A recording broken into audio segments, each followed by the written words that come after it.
Bonsoir à tous, très heureux de vous retrouver pour un nouveau numéro de votre magazine d'actualité à la source. Au sommaire de votre journal, nous irons dans la ville de Tours où l'année Saint-Martin a été lancée mardi dernier.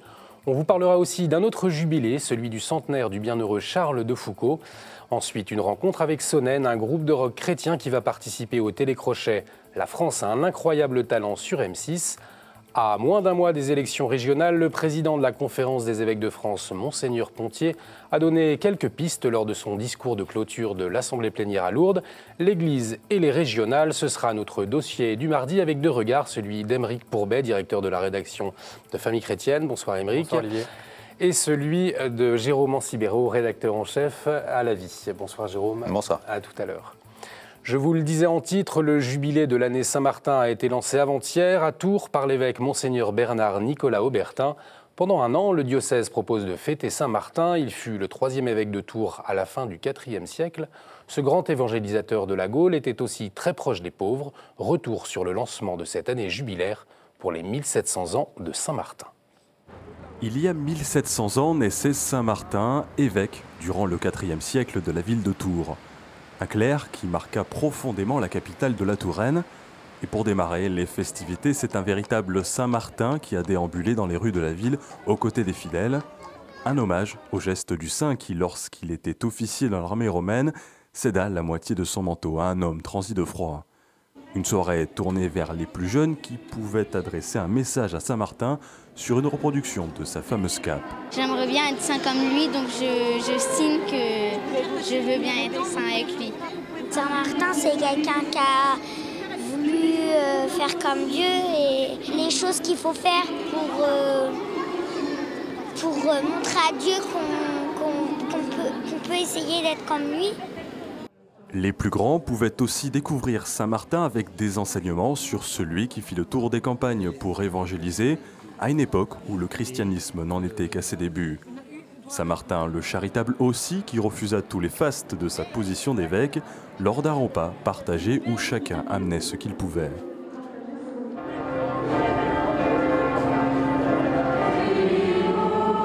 Et c'est dans une cathédrale Saint-Gatien comblée avec une autre reproduction de Saint-Martin, cette fois-ci moins classique, qu'a été lancée cette année martinienne.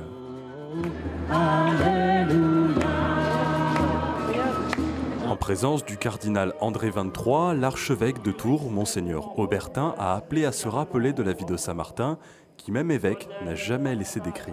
Le plus important, c'est que ce qu'on nous rapporte de sa vie soit effectivement actualisé aujourd'hui par tout un chacun. Donc un message de véritable charité, de partage, de souci de l'autre, de paix, en prenant les différents épisodes de la vie de Martin. La ville de Tours et les chrétiens vont donc pouvoir célébrer Saint-Martin durant toute une année, voire plus, puisque la clôture de cette année jubilaire, ce sera le 2 juillet 2017. Hier, lors de l'audience générale, le pape François a lui aussi évoqué cette grande figure. On regarde. Oggi celebriamo la memoria liturgica di San Martino, vescovo di Tours, figura popolarissima specialmente in Europa, modello di condivisione con i poveri. L'anno prossimo, in felice coincidenza con il Giubileo della Misericordia, ricorrerà il 17° centenario della sua nascita. Ce matin, le pape François a remis un message à la quinzaine d'évêques slovaques en visite à Rome. La Slovaquie est un pays où l'opinion publique est largement opposée à l'accueil des migrants. Le Saint-Père les a encouragés. On regarde. Dans votre travail pastoral, saisissez l'opportunité issue du phénomène des migrations, car dans la perspective d'un climat multiculturel de plus en plus étendu, il faut assumer des comportements de respect mutuel pour favoriser la rencontre. C'est ce qu'écrit le pape François dans le message adressé aux évêques slovaques reçus au cours de leur visite ad limina au Vatican. L'Église est appelée à annoncer et témoigner l'accueil du migrant dans un esprit de charité et de respect de la dignité de la personne humaine, a écrit le pape. avec le respect nécessaire de la légalité. Le peuple slovaque, en gardant son identité culturelle et le patrimoine des valeurs éthiques et spirituelles liées fortement à sa tradition catholique, pourra s'ouvrir sans crainte au monde et contribuer à un dialogue enrichissant sur les thèmes tels que la dignité de la vie humaine et la fonction essentielle de la famille. Aux évêques slovaques, le pape François demande de saisir des opportunités que la situation actuelle offre pour développer une évangélisation qui, avec un langage nouveau, rende plus compréhensible le message du Christ. L'Église, conclut le pape, doit donner de l'espoir, reconnaître le rôle des fidèles laïcs, poursuivre dans l'effort d'accompagnement des familles, même de celles non complètes, en particulier s'il y a des enfants, ainsi que valoriser les jeunes. Vatican toujours, le Saint-Père doit se rendre en Centrafrique les 29 et 30 novembre. Le programme prévoit une visite à la mosquée de Bangui et une messe dans le stade de la capitale. Évidemment, vu la dégradation de la sécurité, ces deux événements sont à haut risque, pas tant pour le pape que pour les participants eux-mêmes.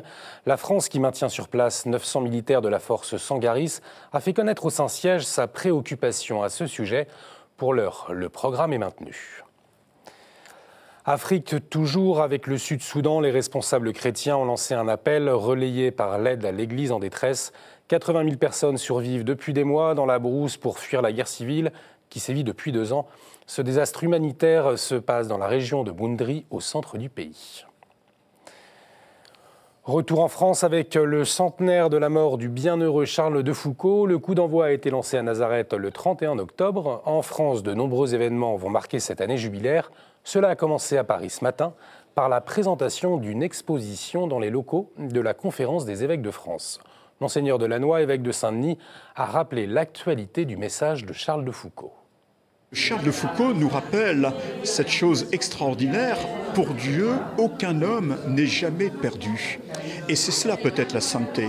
L'itinéraire de Charles de Foucauld, son itinéraire spirituel, c'est celui de beaucoup d'hommes et de femmes aujourd'hui. Je l'entends beaucoup de la part de jeunes adultes de 25 ans, 30 ans, 35 ans, qui ont été élevés, comme on dit quelquefois, élevés dans la foi chrétienne, puis qui, durant l'adolescence et la prime jeunesse, ont abandonné cette foi parce qu'ils ont été pris par des événements de la vie ou parce qu'ils ne voyaient plus l'importance de la foi pour leur vie, et qui tout d'un coup, grâce à la naissance d'un enfant, grâce à la perspective d'un mariage, grâce à une rencontre, redécouvrent cette présence du Christ et souhaitent vraiment inscrire l'Évangile au cœur de leur vie.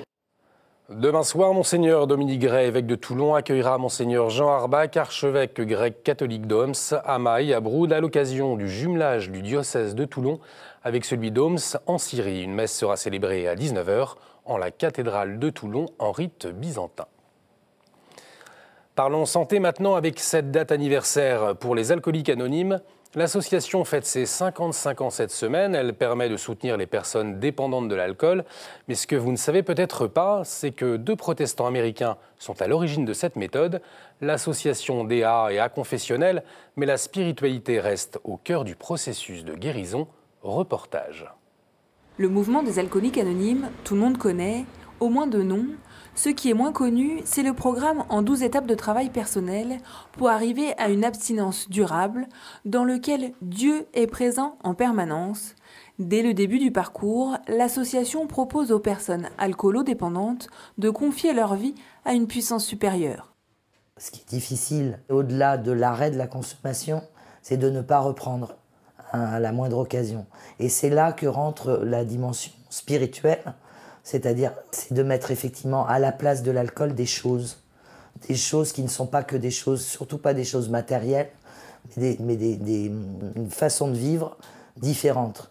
Et donc, effectivement, il y a cette notion de foi. La spiritualité, Dieu est très présent. Alors, on parle de Dieu d'amour, on parle de puissance universelle. À son arrivée en France, cette méthode n'était pas forcément vue d'un très bon œil par le corps médical. Ces règles très codifiées et cette dimension spirituelle forte étaient assez inédites en France. Les mouvements d'entraide sont très importants dans la prise en charge et complètent les prises en charge institutionnelles des soignants qui restent nécessaires. Certains patients peuvent dire qu'il n'y a que dans ces réunions de mouvements d'entraide qu'on va les regarder en respectant un petit peu leur dignité, où ce n'est plus l'alcoolique mais c'est Jean, Joël ou Françoise, monsieur un tel qui est là. On voit la bouteille et on ne voit plus l'humain derrière. Par cet accompagnement spirituel, l'association des alcooliques anonymes propose aux alcoolodépendants de ne plus se sentir seuls. Vous connaissez peut-être cette émission sur la chaîne M6, La France a un incroyable talent. Son principe est simple, des artistes de toute nature proposent un numéro devant un jury. Si la prestation plaît, les participants passent à l'étape suivante, jusqu'à la finale. Et figurez-vous que cette année, l'incroyable talent est peut-être un groupe de rock chrétien. Les Bretons de Sonnens, c'est le nom du groupe, ont été sélectionnés pour participer à cette émission. Ils passeront le 17 novembre. Nous les avons rencontrés.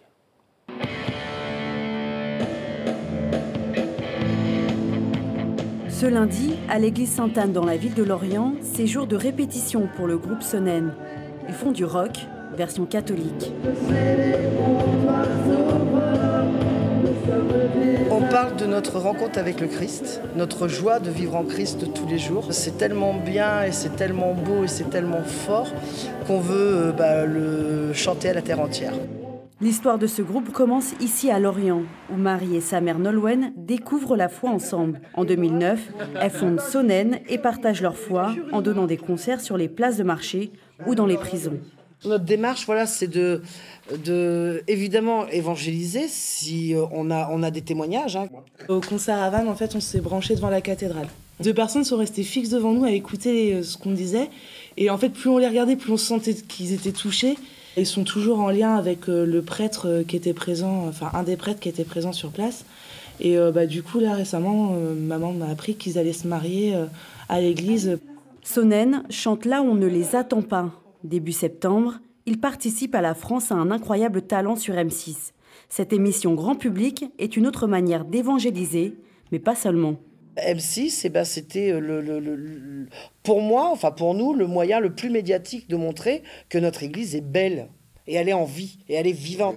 Ça va nous permettre de montrer effectivement un visage peut-être inattendu de l'Église.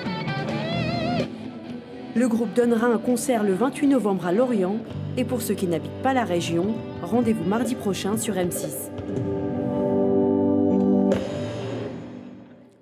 Et bien entendu, on leur souhaite bonne chance. Voilà ce que nous avons retenu pour vous aujourd'hui. On écoute maintenant le père Armogat qui prend de la hauteur sur l'affaire Vatilix qui agite le Vatican.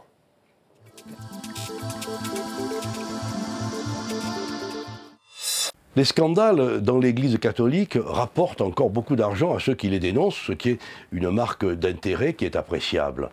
Des livres viennent de paraître qui parlent des scandales financiers du Vatican, les scandales des finances du Vatican. Alors il faut remarquer que ces scandales rapportent beaucoup à ceux qui les dénoncent. Et puis que les sommes dont on parle doivent être relativisées par rapport à d'autres situations. On parle de dizaines de millions d'euros. Il faut rappeler que la seule région PACA a un budget de 2,2 milliards et que beaucoup de toutes petites villes de France ont des déficits bien supérieurs à ceux dont on parle pour le Vatican. Il reste qu'il n'est pas bon qu'il y ait des bruits d'argent autour de l'autel et que cet argent est destiné à des sommes caritatives, à des œuvres de charité qui devraient être respectées et ne pas être dépensées de manière trop rapide et à la légère. Mais tous les documents qui sont publiés sont des documents que les papes successifs, Benoît XVI et François, ont demandé. Et ce sont les preuves de l'effort constant de nettoyage, de clarification qui est fait dans l'Église depuis Benoît XVI et François. Alors, lorsque nous voyons tout le monde s'emparer de ces scandales financiers, il convient de garder raison et de constater que si scandale il y a, c'est bien parce que les papes se sont attaqués à clarifier, à nettoyer cette situation. Bienheureux les pays où ces scandales se produisent. On est inquiet lorsqu'il y a un grand silence sur la corruption, les gabegies de tout ordre dans bien d'autres pays. Je conclurai en disant que ces situations vont mettre un terme, vont avoir un terme, et qu'il convient de garder raison et de constater que si scandale il y a, c'est bien d'abord parce qu'on est en train de s'attaquer aux causes de ces scandales, et c'est cela qui est important. Merci Père. Tout de suite, notre revue de presse.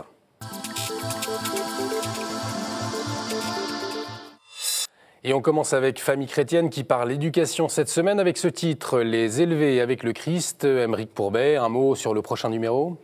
Oui, alors effectivement, parce que vous savez sans doute que le Vatican se préoccupe beaucoup d'éducation en ce moment. Il y a un grand colloque qui est prévu à Rome pour favoriser, une fondation va être créée pour aider l'éducation chrétienne partout dans le monde. Et je crois que c'est un vrai souci, y compris dans nos contrées dites chrétiennes.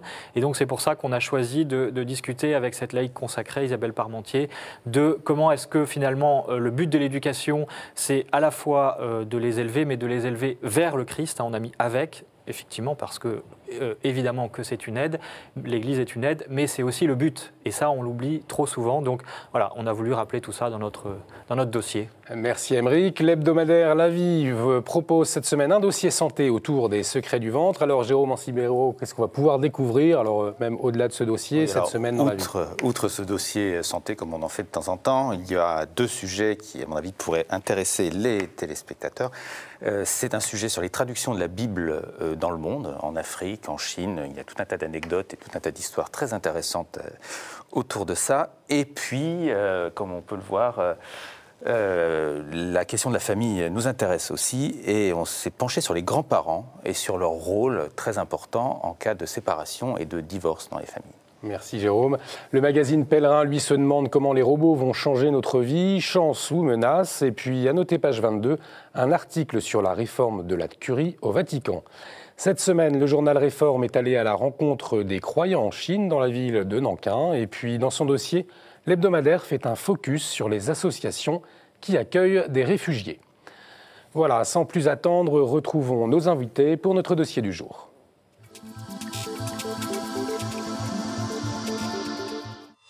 Les 6 et 13 décembre, les Français sont appelés à voter pour les élections régionales. Monseigneur Pontier, le président de la Conférence des évêques de France, a incité les catholiques à faire leur devoir d'État.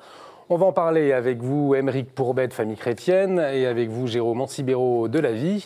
Alors, Monseigneur Pontier a parlé de ces partis, je cite, qui ne manquent pas d'instrumentaliser le problème des migrants en flattant les peurs et les égoïsmes. Donc c'est une manière très claire de parler du Front National sans le nommer. Qu'est-ce que vous observez l'un et l'autre du côté de l'électorat catholique autour de ce parti ? Qui veut commencer, Jérôme ? Oui, alors nous avons produit il y a 2 semaines une enquête autour de cette question. Alors, d'une part, une grosse enquête autour du personnage, de la personnalité de Marion Maréchal Le Pen, qui a une relation particulière au catholicisme, marquée, affichée. Et puis d'autre part, sur les rapports des catholiques et du Front National, on a fait une étude à partir de sondages, à partir de chiffres qui étaient disponibles, pour savoir si les catholiques votaient ou comptaient voter plus Front National qu'auparavant. Et tout cela n'est pas très évident. En fait, ça fait des années que l'on montre et que les chiffres montrent qu'il y a une sorte de digue qui fait que les catholiques, en moyenne, votent plus à droite que le reste de la population, que la moyenne de la population. En revanche, ils votent moins pour le Front National que le reste de la population. Pas énormément moins, mais significativement moins. Et ça, on trouve ça de sondage en sondage. Néanmoins, on s'aperçoit que cette différence entre le vote catholique et le vote des Français en général a tendance à s'amoindrir et que le mouvement général va vers une sorte d'équivalence des deux votes. Mais la digue existe encore aujourd'hui. Aymeric Pourbet, vous observez la même chose ? Oui, alors effectivement, je crois qu'il faut aussi préciser que c'est beaucoup moins vrai chez les jeunes, et qu'il y a une espèce de décloisonnement qui se produit chez les jeunes avec cette barrière qui devient de moins en moins infranchissable dans leur esprit. Mais je crois qu'il ne faudrait pas se focaliser sur un parti en réalité, parce que après tout, l'émergence et la progression, c'est vrai, fulgurante en ce moment du Front National, n'est qu'un symptôme, comme un thermomètre, d'un malaise de la politique plus générale, du système des partis en particulier. Et c'est vrai que j'ai en tête ce qu'avait dit notamment Monseigneur Brunin il n'y a pas si longtemps, il y a quelques mois, en disant « Au regard de la doctrine sociale de l'Église, aucun parti ne trouve grâce finalement. Il y a toujours à redire sur tel ou tel point. » Et donc, voilà, je crois qu'il faut aller plus loin que ça. C'est pour ça que nous, on a publié cette semaine aussi un débat entre Monseigneur Hayet, un homme politique socialiste de gauche, et qui tombe d'accord, il est catholique, hein, il tombe d'accord pour dire qu'aujourd'hui le clivage droite-gauche, il a beaucoup moins de sens, et je crois qu'au final c'est ça qu'il faut interroger, plus que la question précise du Front National. Je me permets toutefois de préciser que la digue saute chez les jeunes, mais en fait chez les catholiques comme dans la population générale, c'est-à-dire que la population générale, jeune, vote plus pour le Front National que les gens plus âgés. Et c'est pareil chez les catholiques. Donc en fait, le mouvement est un peu le même chez les catholiques que dans la population générale. Il n'y a pas de spécificité du vote catholique jeune par rapport au vote français moyen jeune. Alors, c'est vrai que jusqu'à présent, le débat sur les régionales, finalement, il est assez national. Tout le monde pense à l'élection de 2017. Sur les enjeux proprement régionaux, à quoi est-ce que vous allez être attentifs l'un et l'autre ?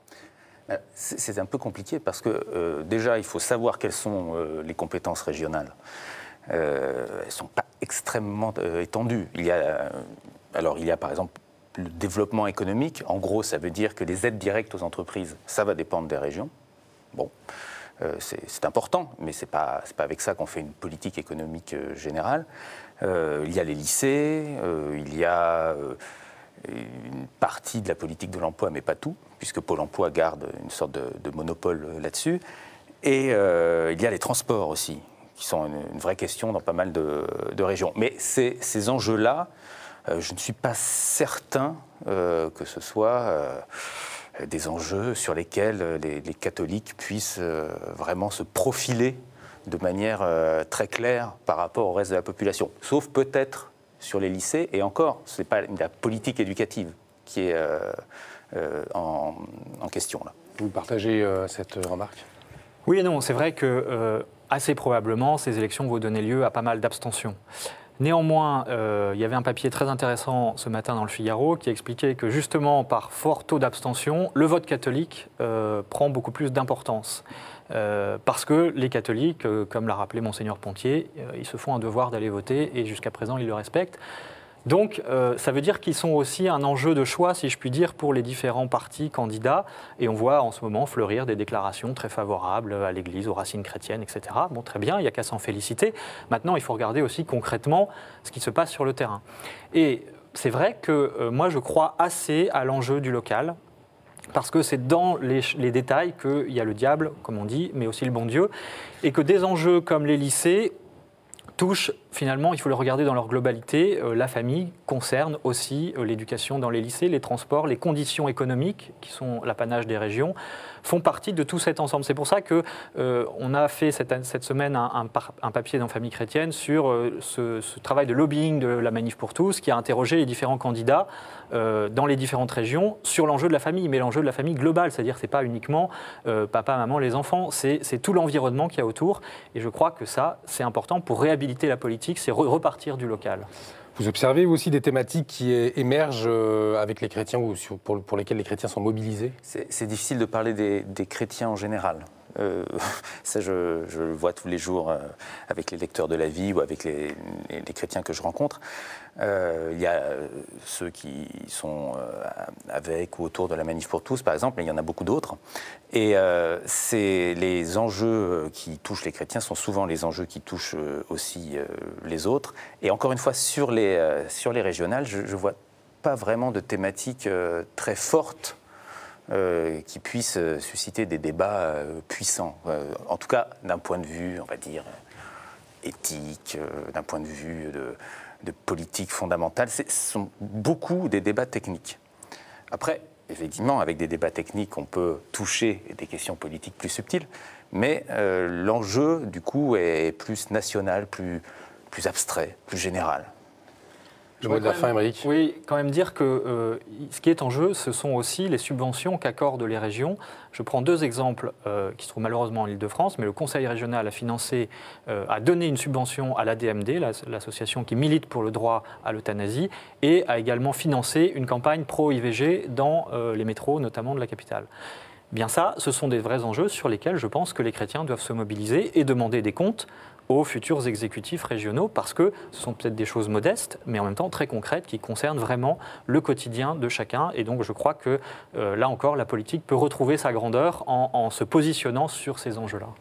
Merci messieurs pour vos points de vue. Voilà, c'est la fin de cette édition. Vous pouvez la revoir sur notre site www.kto-tv.com. À la semaine prochaine. Excellente soirée sur KTO.